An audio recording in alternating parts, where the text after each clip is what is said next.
Brought to you by V Guard. राज्यातील लोकसभेच्या मतदारसंघात सर्वात चर्चेला जाणारा मतदारसंघ म्हणजे तो आहे बीड आणि आता काउंटडाऊन सुरू झालेला आहे। माझ्यासोबत महाविकास आघाडीचे उमेदवार आहेत बजरंग सोनवणे। बाप्पा, धास्ती वाटते? अवघ्या काही तासावरती आता निकाल प्रक्रिया येऊन ठेवली। जे व्हायचंय ते होऊन गेले। मतदारांनी एवढं प्रचंड प्रेम केले, त्याचे धास्ते वाटायचं कारण नाही, काळजी वाटायचं कारण नाही। आणि माझा चेहराही तुम्हाला सांगतो की काय होणार आहे 4 तारखेला, त्याच्यामुळे काही भीती वाटत नाही। उनका बैकअप सिर्फ कल तक और हमारा चांद तक। हमारा नेता कैसा हो जो नॉन स्टॉप बैकअप दे वैसा हो। अब की बार वी गॉट इन्वर्टर बैटरी का चमत्कार। चेहरा तर तुमचा प्रसन्न दिसतोय, तरी पण बिलकुल नाही, काही काळजी नाही। समोरच्यानी काळजी करावी, त्याच्यामुळे ते बाहेर देशात गेले। मी कुठेही गेलो नाही, इथंच होतो, त्याच्यामुळे काही अडचण नाही। साधारणतः कितीची लीड असेल? काही तुम्ही सर्वे समीकरण काही केलं असेल? बीड जिल्ह्यातल्या जनतेवर माझा एवढा प्रचंड विश्वास आहे की मी लोकसभेचा उमेदवार म्हणून ज्यावेळेस समोर गेलो त्यावेळेस लोकांनी एवढं प्रचंड प्रेम केलं। ते लोक मला बीड जिल्ह्याचा खासदार म्हणून बघतायत, त्याच्यामुळे मी खासदार होणार आहे, याच्यात कुठलीही शंका नाही। लीड वीड ते नंतर बघू 4 तारखेला। भाइयों बहनों, उनके राज में पावर रहे अनस्टेबल और हम रखे सब स्मूथ और स्टेबल। हमारा नेता कैसा हो जो स्टेबल पावर दे वैसा हो। अब की बार वी गॉट एसी स्टेबलाइजर का चमत्कार।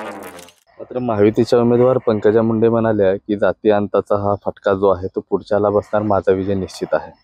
त्या काय म्हणल्या हे काही मला माहित पण नाही, आणि ते कसे समीकरण लावतात, किती कशा लावतात त्याची त्यांना माहिती आहे। ते जे म्हणतील ते त्यांची त्यांनी बघावं, कशाला कोणाला फटका बसला हे नक्की सांगता येणार नाही। पण 4 तारखेला विजय हा माझा होणार आहे।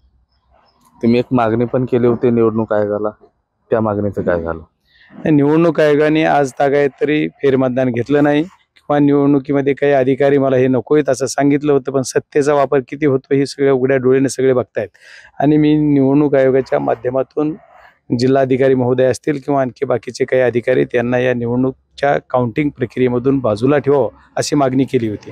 फेरमतदान तर नाहीच झालं, ते होईल असं अपेक्षाही नव्हती, कारण प्रत्येक गोष्टीचा पुरावा मागितला जाणार। पुरावा देताना ऑब्झर्व्हर सहित सगळेजण काय करत होते काय नाही, आम्ही आमच्याकडे पुरावे ते आम्ही सादर केले, पण ते ॲक्सेप्ट न करता त्यांनी काही फेरमतदान घेतलं नाही। आज मतदानाचा शेवटचा दिवस, आता ह्याच्यानंतर काही मतदान होण्याचा विषय नाही आहे। त्याच्यामुळे जर झालं असतं तर काल परवा ऑर्डर होऊन आज मतदान झालं असतं, पण ते होणार नाही आणि झालंही नाही। ते नाही झालं तरी त्याच्यावर काय चर्चा करायचा विषय नाही, ते बघूयात नंतर काय होईल ते। पण विषय असा आहे की जे अधिकारी काउंटिंगपासून बाजूला ठेवा म्हणून ते पण येणच आहेत, आणखी तेही बाजूला गेलेत असं वाटत नाही। जिल्हाधिकारी महोदयांचा ठीक विषय होता की तो आरो म्हणून आहेत, पण त्यांना म्हणजे जरी ठेवलं प्रक्रियेत तरी बाकीच्या अधिकाऱ्याविषयी जो की ज्यांनी खरा गोंधळ घातलाय परळीच्या अधिकाऱ्याने, त्याला या प्रक्रियेपासून बाजूला ठेवावं अशी मागणी आमची होती। ते या बीड जिल्ह्यातलेच होते, ते निवडणूक प्रक्रियेतच नको। आफ्टर इलेक्शन आम्ही तेही बघू की त्यांना इथे का ठेवलं, कुणी ठेवलं, कशाचं ठेवलं। पण याच्यामुळे कुठलाही काही परिणाम होईल असं मला वाटत नाही। आणि ते काही गोंधळ आता घालतील तर त्याचे वेगळे परिणाम होतील, आणि मला वाटतं ते आता काय असं करतील असं त्यांचं बघूयात काय करतात ते प्रामाणिकपणे काम करतील आणि जिल्हाधिकारीमध्ये पक्षपातीपणाने काम न करता चांगलं काम करतील अशी अपेक्षा करायला हरकत नाही। बीडचं सोडा, राज्याचा कौल कसा असेल? तुम्ही पण इतर उमेदवारांशी चर्चा केलेली असावी। नाही, मी राज्यात जेवढे आमचे राष्ट्रवादी काँग्रेस शरदचंद्रजी पवार गटाचे उमेदवार आहेत त्यांच्याबरोबर तर नक्की बोललोय, पण बाकीचाही महाराष्ट्राचा मूड यावेळेस काहीतरी हटके आहे।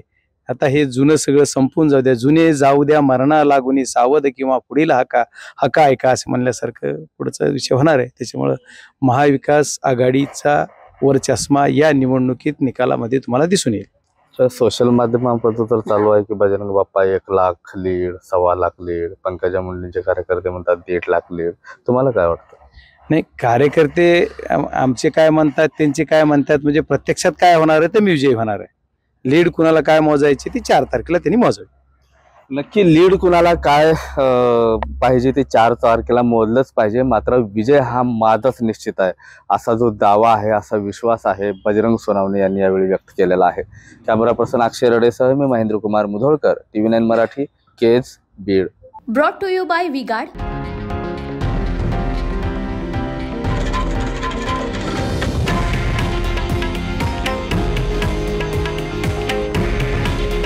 हे आहे देशातील नंबर 1 न्यूज नेटवर्क आणि आपण पाहत आहात TV9 मराठी. काळजी तुमची, हित महाराष्ट्राचं.